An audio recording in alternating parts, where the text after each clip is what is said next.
Where do they come from? They don't keep Shabbos, they don't eat kosher, they don't know from Yom Tovim, they don't know anything.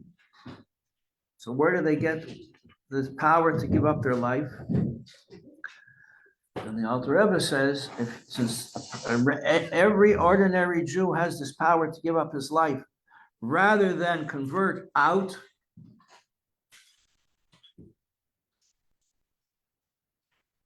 it's much easier, which is an ultimate sacrifice.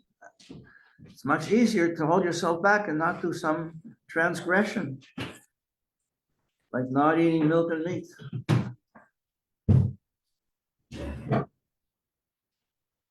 Or lighting a Shabbos candle on time. Okay, chapter 8. What we were explaining yesterday is a very difficult concept to understand.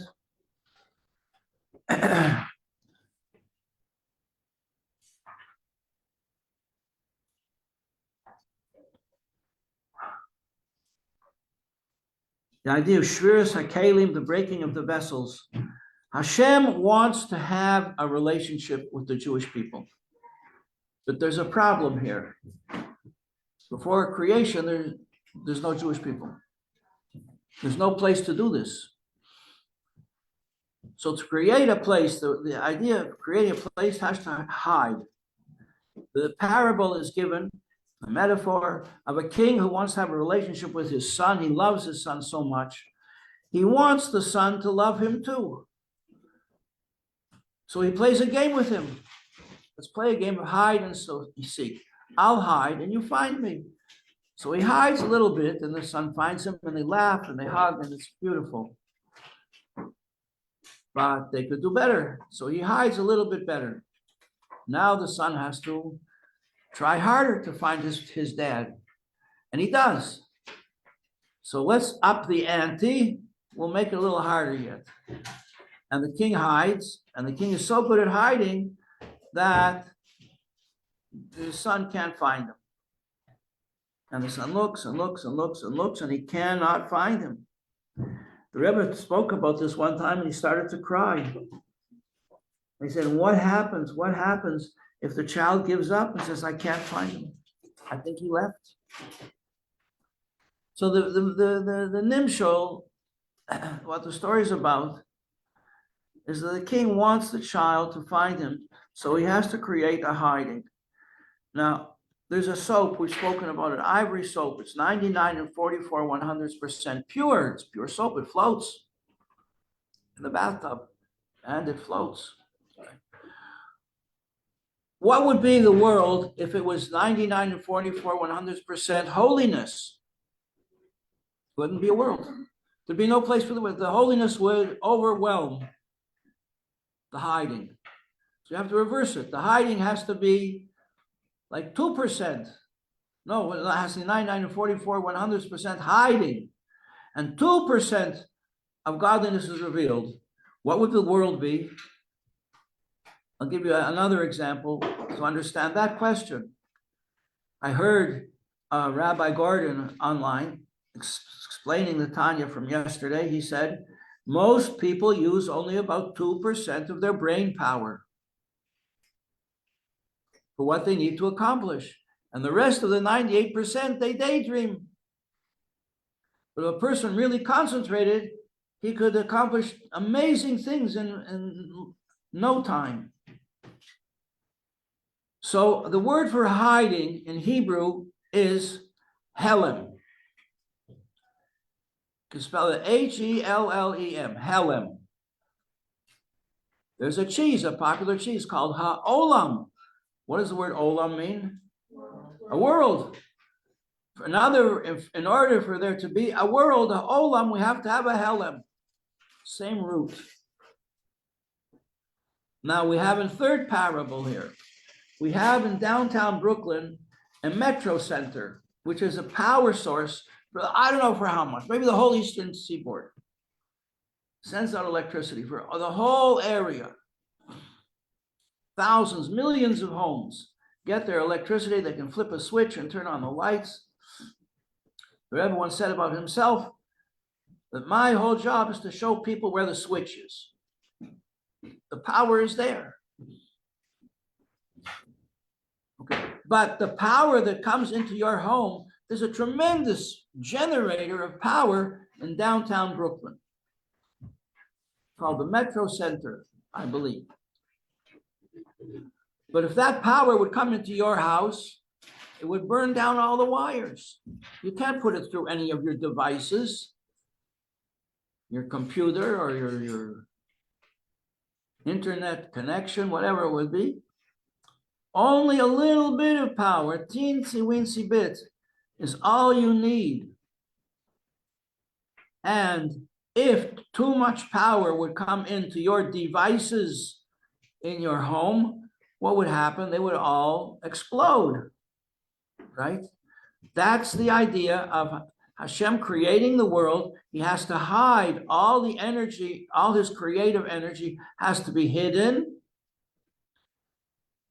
so that we can discover where it's really coming from, like the child looking for his father, the king. And what does he do when he finds the king? They do something that they meaningful together. He does what the king wants him to do, what the king is training him to do. The king is training him to be a prince. And that's called doing mitzvahs, because it's the king giving the prince the exercise. And the king knows how to give the prince the exercise that he's going to need to be a king in time.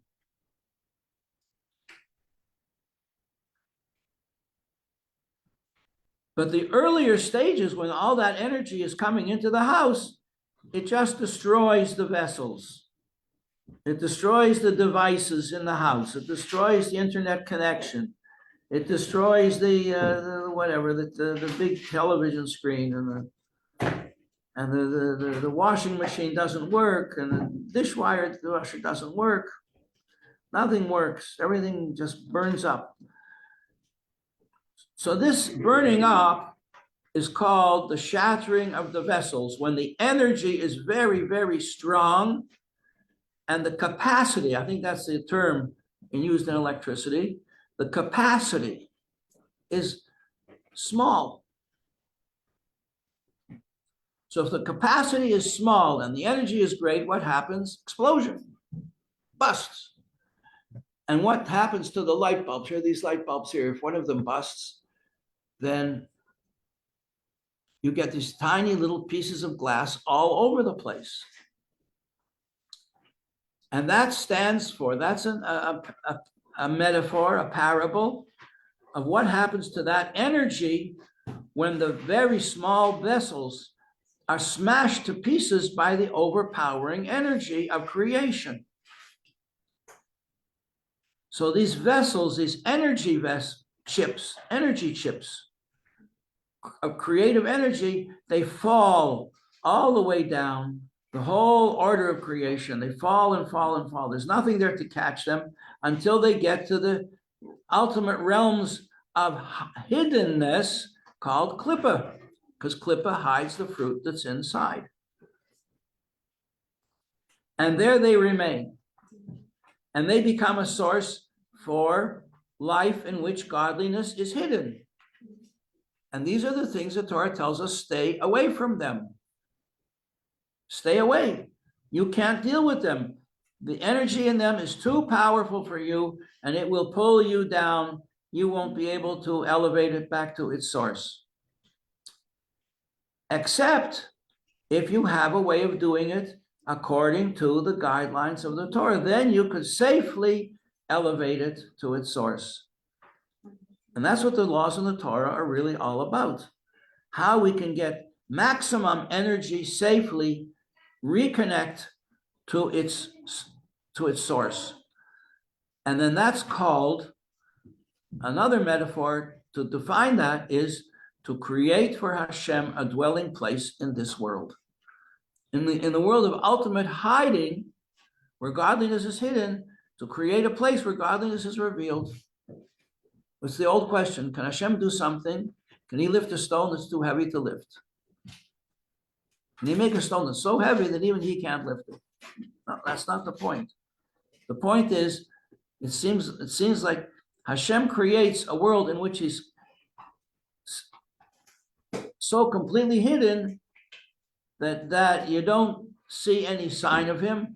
And there in that place, he wants to have a holy temple. He wants that that place should tell everybody that there's a God in the world, even in the darkness, even in the hiddenness. You know where we see that? In our rituals on Hanukkah. Hanukkah, we light a candle. That shows that there's energy here. Beautiful, wonderful, gorgeous energy. Welcome back. Thank you. Wow.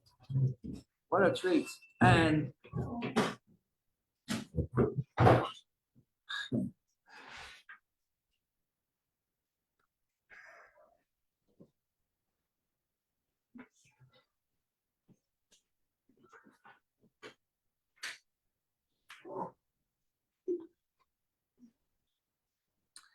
on Hanukkah, we light a candle, which tells us there's energy, there's light, there's holiness.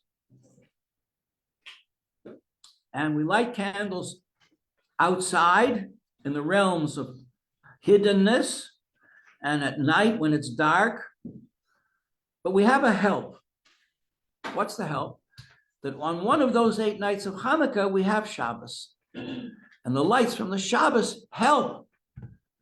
They add an extra light in the darkness.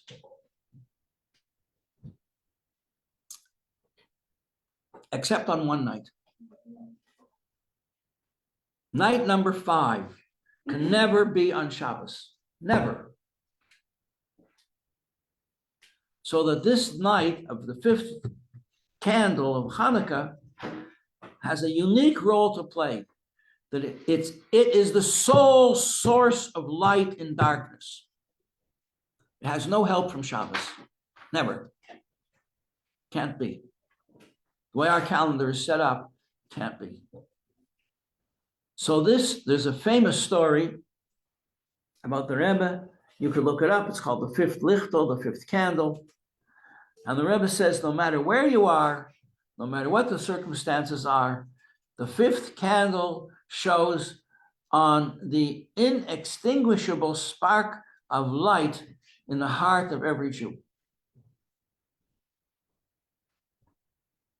Okay, so this is the whole idea surrounding the concept of Shviras HaKelim, the breaking of the vessels. When the energy is so powerful, it's so close to the source that there's no vessel that can hold it. So the vessels break, they shatter, and sparks fall down into places of darkness where we are not allowed to go. We're told not to go there. We're going to get lost. There was a girl in the kinnis for the ladies a few years ago. They told her story. She went to Mexico and she wanted to hike. There was a trail following the river. And she went with her girlfriend, and the girlfriend went back, and she said, okay, I'll go follow the river. I'll get to where we wanted to go to on my own. And she got lost. She got lost. They were looking for her everywhere, and she had a cell phone, and she was calling, and the battery got less and got less and got less until there was almost no battery left. It was really hair-raising. And in the end, they found her. But that's the idea. We don't go exploring in places of darkness. The Torah says, stay away from these places. That's called something that is forbidden. Forbidden foods, forbidden activities. Don't rob the bank. You're not going to get away with it. That's a place of darkness. It's not going to work. Okay. So that's the end of chapter 8. Well, that's what we're talking about in chapter 8, about spare time. When I have spare time, can I study philosophy? Can I study the arts? Can I study architecture? Can I study science? I love the science. I'm fascinated by it, right? Can I become a chess master? Can I spend 10 hours a day practicing the piano? What about my obligation to learn Torah by day and by night? If there's any time that's neither day nor night, that's when I could learn, that's when I could do all these things. Unless we can put a spin on it, that we're going to use it for holiness. Like Dr. Yitzchak Bloch, maybe there's some tapes of his Farbrengens, used to Farbrengen at the Pagishas. He was a scholar in Greek literature. And the Rebbe said to him, he has to be a teacher in a university. And he taught Greek, philosophy and language. And a lot of Jewish students found their way back to Yiddishkeit through him. But otherwise, the Torah warns us, don't go there. Don't go there. Snake bite. You can get snake bite there. Snake bite is not healthy. Okay? So there by way of review, we're going to just breeze through this very quickly from the bottom of page 132. Who are we up to? Naomi. You're going to read bottom of 132? Occupying Right. oneself with the intellectual disciplines of the nations of the world is likewise included in the category of engaging in inconsequential matters. What does inconsequential matters mean? It means Dvarim B'Teilim. It means wasting your time. Just talking about things of no importance whatsoever. But interesting. You know, what do we chatter about? What do we just see somebody and you sit down for a soda together and, well, what do you talk about? Nothing. Okay. Well, studying science and arts and so on and comes into the same category of neglecting Torah learning. For studying the intellectual disciplines of the nations, one is also guilty of neglecting Torah study, as explained in the laws of learning Torah. Page 133 at the top. Ariella. Yes. Okay. Moreover, the impurity of the intellectual disciplines of the nations is greater than the impurity of idle speech. Okay, so we have two new categories. Stam, chattering, is one category. But what about using your brains? Studying philosophy, getting a good education in the arts, right? That's a different category because why he's going to explain here now. Chama Esther.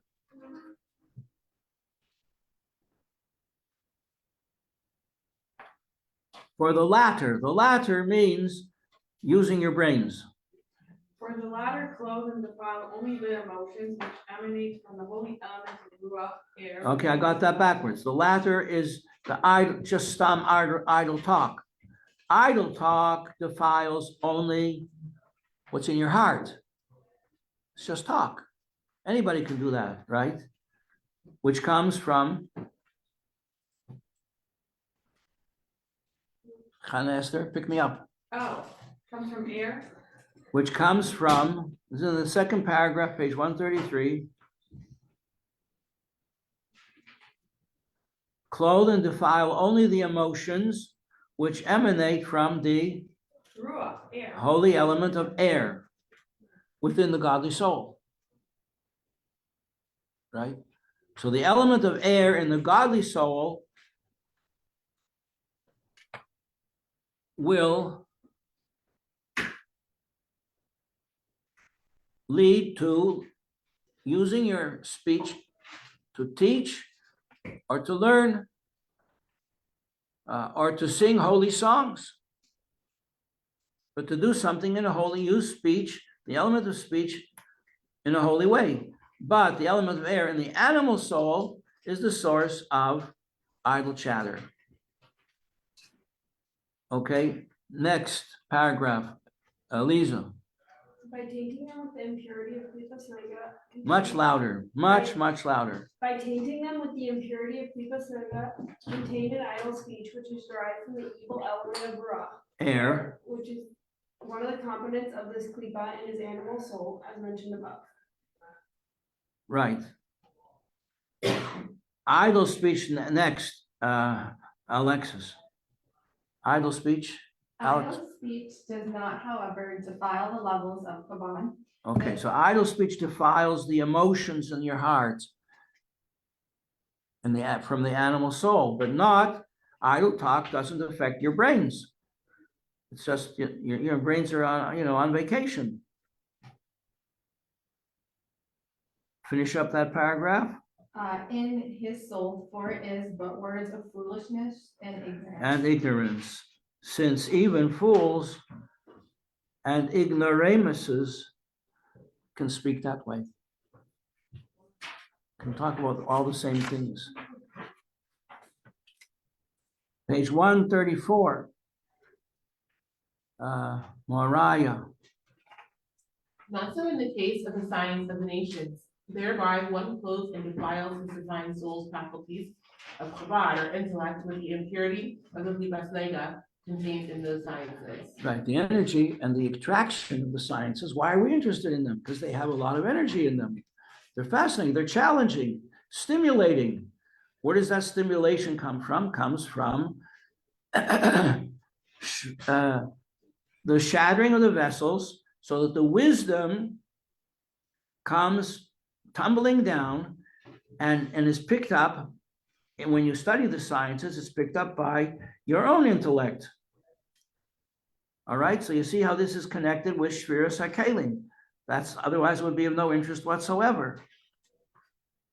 Because this is the energy that's in the sciences has fallen through the shattering of the vessels, called Shviras, means shattering HaKelim of the vessels. Where does this come from? Where does Shviras HaKelim come from? I mean, where does the energy? If Chachma is the source of all creation and it's holy and divine, what's it doing in Klippa? How did it get into Klippa? How did this energy from wisdom, from divine wisdom, end up in the clutches or in the realms, in the negative realms, the darker realms of Klippa? So here's the answer. I'm glad, good question. I was waiting for you to ask. Okay, it comes from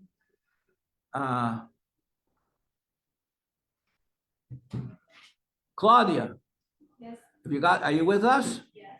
Okay, so finish the paragraph. Second paragraph, page 134. Where does it come from? The sides have fallen through the shattering of the vessels. Out of the hinder part of Kolma. Okay, what is the word hinder part? What does that mean? Hinder, what's the hinder? What's the hinder, Kinder? Hinder means the backside. So we have, Hashem creates the world and he creates 10 spheres. This is the DNA of creation. And every sphere has a front side and a back side. And we've demonstrated the difference between them. If you see somebody walking along the street and you're behind them, you don't know who they are. And you can do this test anytime you step outside and you see somebody ahead of you, try and guess who they are. How old are they? It's amazing how far off you could be. Because from the back, everything looks there's just one thing, which is the back side. And there are other terms for it which are not so polite. But from the front side, you see everything. You see the expression in the eyes, in the cheeks, and the lips, in the eyebrows, and the way that you carry your head. It tells you a whole world. You can come up with a whole dossier on this person and the character of this person just from a look at their face. Because that's panemius. The word panemius comes from the word panim, ashena panim. Panim means a face, ashena panim, a beautiful, beautiful Yiddish face, right? So the hinder part is the back side. Elsewhere we learned that the klippa gets its life when people do a transgression. It's like throwing a dog a bone. How do you throw a dog a bone? You don't want it.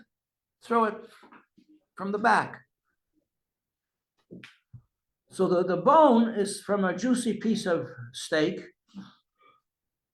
or beef, right? You're not interested in the bone. You're interested in the beef. It was cooked for you. You're a king, you're a queen. It was made for you to enjoy the feast. The dog also enjoys it, but the feast wasn't made for the dog. That's called the hinder part of wisdom. So wisdom has a panemius and a front side, and there's a back side. From the back side, things from the back side are not precious, not anywhere nearly as precious as things from the front, right? Like I'm really happy that you're here in the class, but I wish you'd look inside the text. I'm really happy you're participating in this program, but why are you sulking in a corner?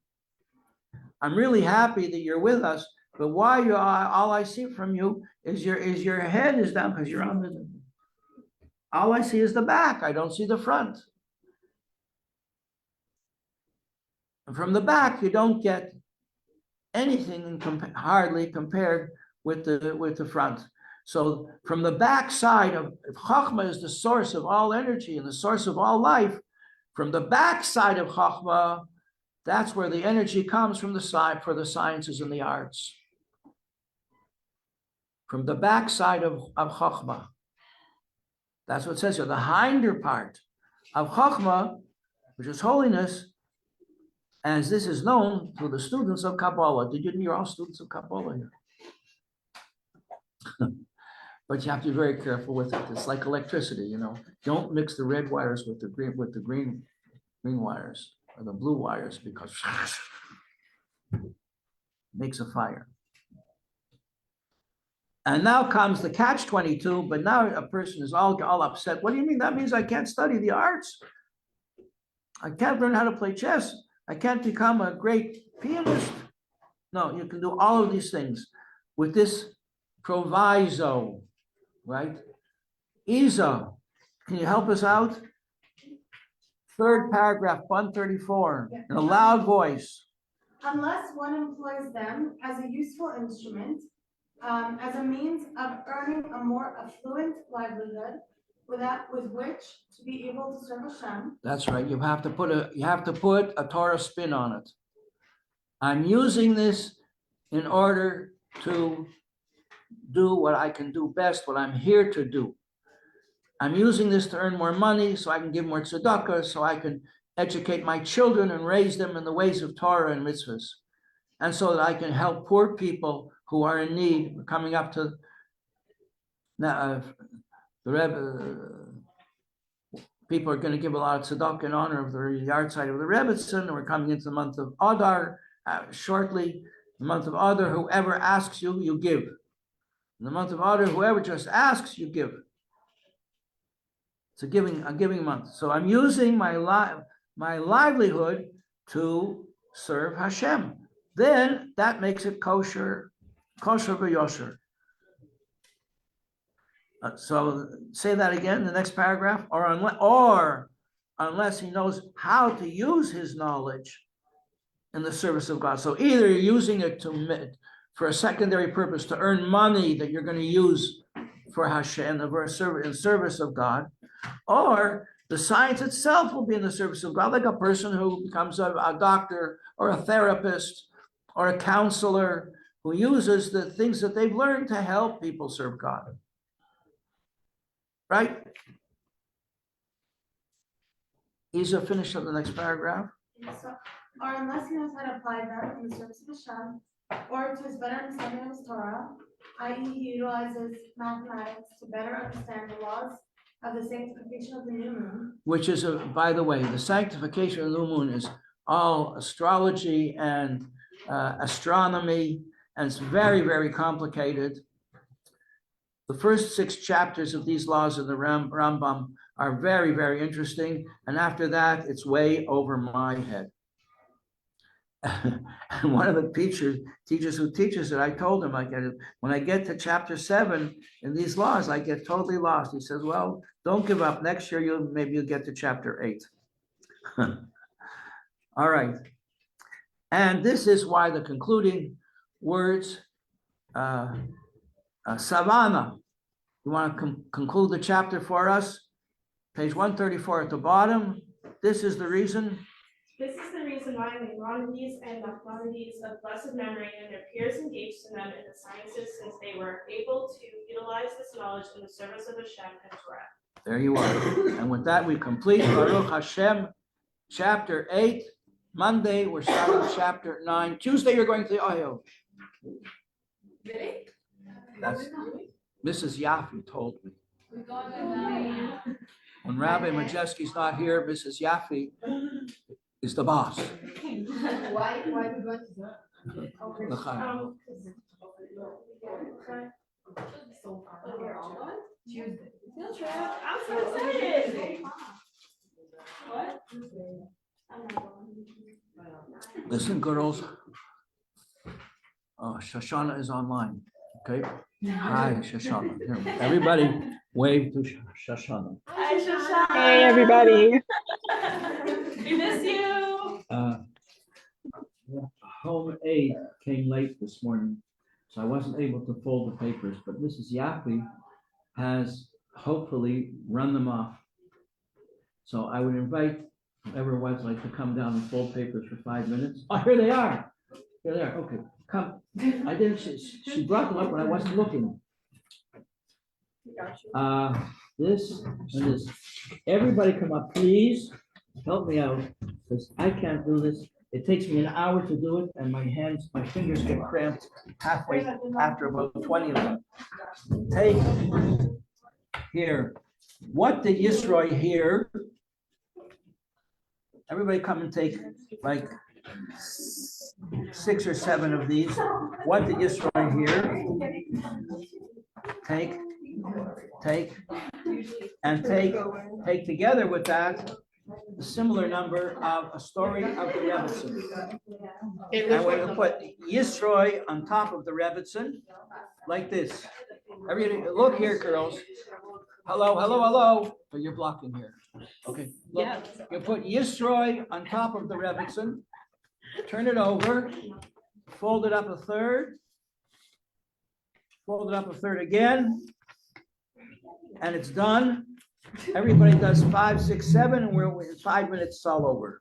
Okay, come again. Yisro goes on top of the Rebbetzin. And we're going to leave over another 10 or so unfolded, because some people like to read these things without the folds. We're going to save these. And I really, this saves the day. I came home last night, things were going slow in my office. It was 12 o'clock already. I knew my wife was waiting. And so I said, I don't know how I'm going to manage this, but maybe things will work out. And with the help of Mrs. Yaffe, we did it.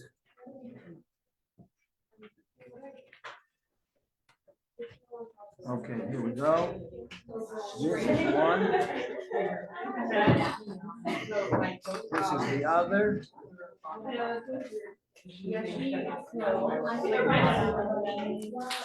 Okay. What did Yisro hear? Yisro goes on top of the Rebbetzin. Amazing story of the Rebbetzin. And the Rebbe. Oh no.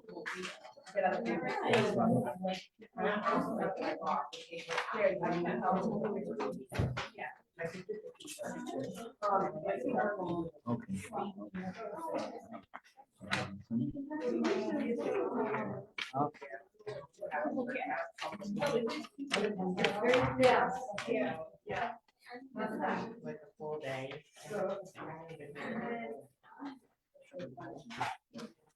Wait.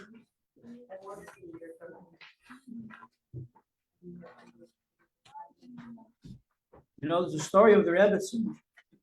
She used to very often go to the big public library in Manhattan. And she was checking out books one time, and the librarian saw her name. She said, "Are you related to Rabbi Schneerson?" She said, "Yes." She said, "Well, I have a complaint against him." She said, "Oh, what?" She said, "I have no family. All my family were killed in the war. And I have no children, and the rabbi gave me a blessing, it didn't help. Still have no children. He said, well, what did the rabbi tell you? So he told me to light a candle for Shabbos, and I do. He said, well, the Rebbetzin said to her, well, when do you light?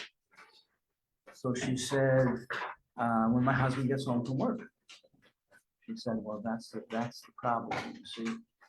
That's the problem. You have to light the Shabbos candle before sunset. 18 minutes before sunset. And if you'll do that, then things will work out better. And so she did. And sure enough, she had a child.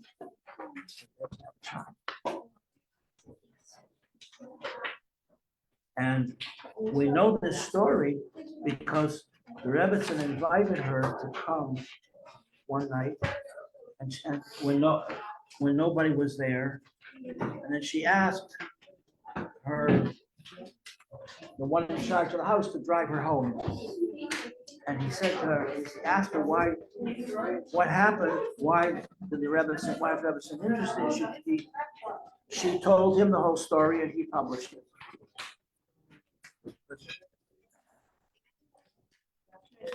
Okay, no, okay, no, I want to save a few unfolded. Some people say they don't like to read the folded copies, they like to read unfolded copies. Okay. Good, great, thank you very, very, very much. Save the day. Okay. What do we have? Some stories of the Rebbetzin, about 5 of them. What news did Yisrael hear?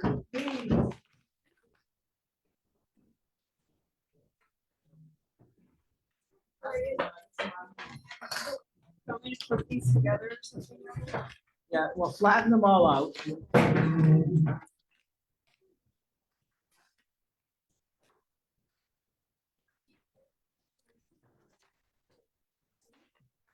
And these will be put out in the shul. This is for you. Here, like this. We'll get rubber bands.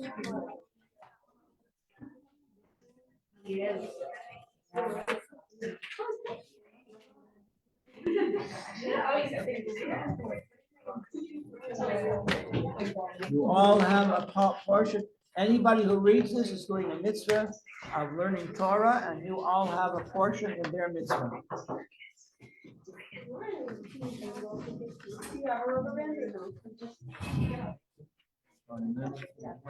Right here.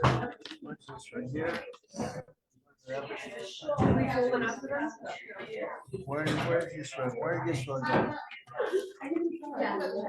Here, this is one. No, that's one. Where's the rest? Maybe this is the rest. Yeah, here's your story. I'll put them together. Yeah. Okay.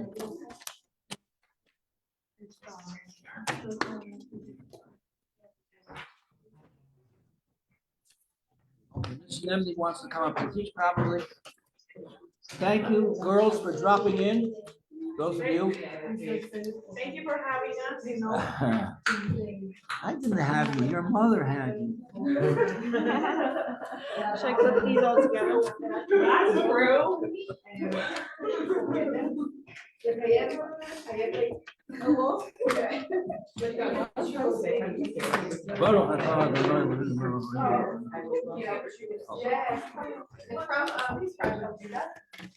English is full of funny expressions like that. Yeah, it is. Okay. I don't think Plastic bag. I get scared every time I get. Rabbi Pape, who reminds you to stay wearing the flushers this year? I said it already. No, who reminds you this? He doesn't remember. I'll go. I remember when he used to be like, that was like that. Got it. Mariah used to have, remind me a little bit at the beginning. Okay, well, and it takes a couple for the dorms. Absolutely. How many does the dorm need? 2, 3, Okay, there you go. thanks.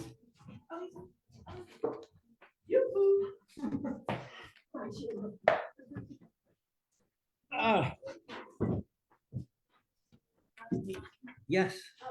May I also have one? I voted for bringing it at my house tonight, and I like offer it. One for you and one for the people at the table.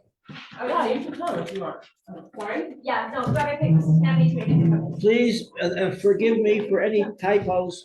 It was very, very late at night and I was rushing to just finish whatever I could and rush home. I was. My wife was waiting for me.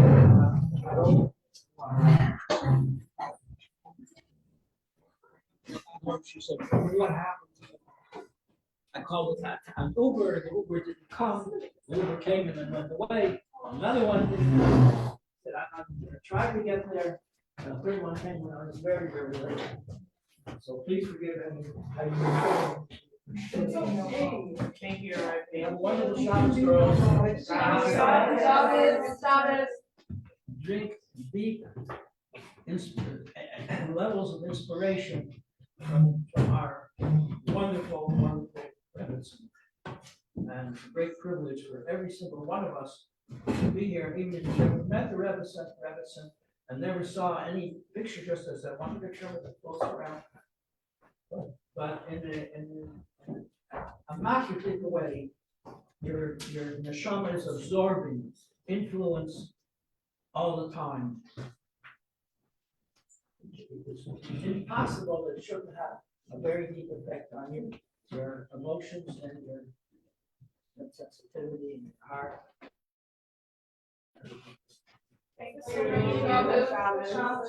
Because for sure she's sending, from wherever she is, she's sending drugs to every single one of you.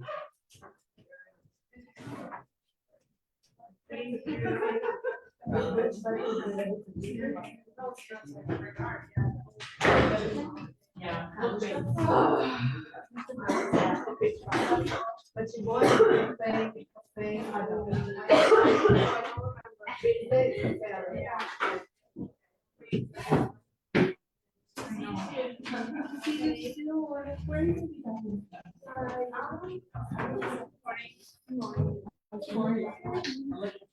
Okay. Hello, everybody. Erev Shabbos. Again. We made it, yes. We deserve a medal. Okay. Thanks, sir. Classics restart. No problem.